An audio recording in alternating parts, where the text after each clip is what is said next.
Well, hi, I'm Dale, and we are Duck and Crow Press. We write old-school style, system-agnostic adventures. As a small business, we always got cool stuff from other people at our table. We've got a handful of things there, and we've got You Can Breathe Now Games also over here because they make cool stuff. You Can Breathe Now Games. We'll talk about that in a second. So how did you get started with Duck and Crow Press? Duck and Crow Press. 1 year ago, I decided that I was done with technology, and I said, I'm out. And I started writing, and I put together this company, and here you go. It's a year later. I've got 7 books out, 11 supplements. I got 4 more things in the works right now. Tons of awesome stickers. Having a good time. We had a successful Kickstarter. Okay. I have this, the blood donor board, which is magnificent. Those are all the dead shots of all of this. So what did you do in technology that made you jump ship? Well, I think a lot of it honestly was it was making good money, but I was angry all the time, frankly. I found myself constantly being frustrated and not having a good time. And I talked with my wife, and she's like, do what you got to do. And I'm like, I'm gone, let's go.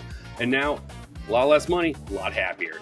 No, it was a good company, but it was time to be done. That's awesome. All right, so now you got into this. Yes, How long did. have you been playing RPGs? Oh gosh, I got like 40 years behind the screen. All right. I think when I was about 10-ish or so, I played my first game, and it was actually, it was those books, the fighting combat books by Nova that Chessex bought, whatever those guys were called. That was my first introduction, and then my friend Greg, his older brother, had the first edition player's handbook, and I was like, what is this? And I was hooked. Just sucked you right in. Just sucked me right in, and everything after that was just nonstop. That's awesome. Yeah. And you went from tech into writing. Mm-hmm. So what was the transition? How long were you a GM for? Because everybody who makes a game was a GM at some point. Like 40 years. I pretty much started grab the screen almost immediately for my friend group. Okay. Like I play occasionally, but mostly I run stuff. So, and I've been writing, when I started this company, I'd already put out a couple books, but it was just for me and my friends, that sort of thing. Okay. And so like the transition to this was actually fairly straightforward. Learned a lot about layout and production runs and things like that, and how actual printing works. It's a different universe. Yep, learned a lot real fast. I did in fact have really great shipping rates to Japan, and learned how bad those were. Ate that cost. Oh, wow. The first time. Fix it. Okay. And the guys were cool, so they actually are, we talk with them regularly still. Okay, which is pretty awesome. Neat. Yeah. All right, what are kind of the themes for your games? So I like a lot of consequences. I like a really challenging game. I like a module and adventure. Like you have to actually play it. You as a player have to play it. Your characters are soft, they're squishy, they're gonna get their asses beat. Okay. So you have to pay attention. I'm okay with a little bit of metagaming. Like paying attention to the fact that I may keep mentioning this one thing over and over each time I describe the room. Maybe that's important and you should pay attention to it. So Tyson Podolsky, one of my longtime players, pretty much had it nailed with like, if it looks like a trap, it's probably a trap. So get your friend to go in there because that's where the treasure is. And it's true. I like things to be really, really not straightforward. Awesome. But again, there's no gotchas. It's very much like, you see this, it looks like it's a problem. It's going to be a problem. How do you deal with it? So you're not doing that was a trap. No, it wasn't. But the next step, here comes the panel on your head. Yeah. Like that stuff's okay every once in a while, but for the most part, like, you don't end up with a blood donors board and people coming back if it's just like, haha, your character's dead, move on. Yeah. Almost everybody who goes out has a character bailout. It's like, I made that choice and it was fun and worth it. So like the games that I run, like this stuff, like especially at the one-shots and tournaments, it's a lot of laughing and shouting and like more TPKs the better. Awesome. And just people are having a good time with it. Cool. Burn it to the ground. Now, do you have your own system or are you just doing modules? I do actually. So we write system agnostic style, but I have my house system, which is basically BX with 40 years of house rules sitting on it. Gotcha. Looks a little bit like Shadow Dark. Okay. It's one of those like convergent evolution things. Awesome. But honestly, you can run it with whatever. I run it with my system because it's really designed to be fast. Play at cons, play at the bar when there's a game night that I host. It's just drop in. Anybody can pick this up in like 15 minutes and go for it. That's awesome. Yeah. Do you have your system as a book?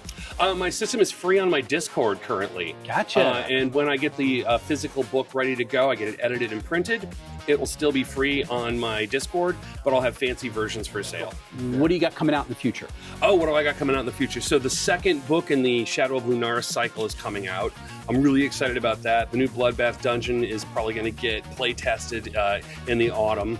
I've got an adventure called Dungeon of the Weeping Queen, which is using art from Better Legends. So Sam made that. Super exciting. That's in the works. The fourth in the Undying Expanse campaign setting is in the works. The fifth and sixth are framed out and ready to go. Nice. I've got an adventure that we improv ran with some kids, and we're writing up fully. And I've got an awesome artist lined up for that. I'm just a whole bunch of stuff. I'm super excited. And I'm going to start writing some more solo games. I had a really good time writing this one. It's gotten a good reception so far. Okay. And it's an interesting experience. It's something new and exciting and different than I'm used to. And so I'm really enjoying it, writing it. And I'm going to try to write some cozy stuff, which has not gone well for me so far. It's not your typical frame. It's not in my menu. It's good. It's good to stretch.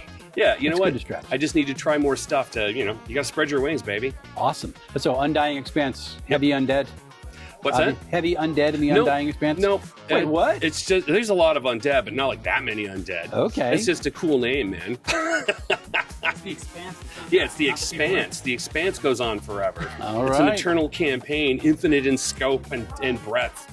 The amaranthine of adventure space. You've made the RPG equivalent of Carl Sagan's shirt with the Milky Way and a little dot. You are here. Very good. Absolutely. Absolutely. Love it. Well, No, it's really focused on like a lot of show don't tell. So each one of them is like, here's a little bit of setting and threads to pull on and stuff to do, and then a big old adventure right in the middle of it. Gotcha. And they're not sequential. They're all standalone, and all the little supplemental material that goes with them is also all standalone. You can mix and match. You can use things or not use things. It's just meant to all go together. Oh, sweet. Because how many times have you bought something, you end up ripping one thing out of it anyway? So I kind of designed it with that in mind, to tear it apart if you want. Love it. It's a whole product, but it's really easy to, I want this village, I like this thing, I like this dungeon, and it doesn't mess anything up. Sweet. Very, very good.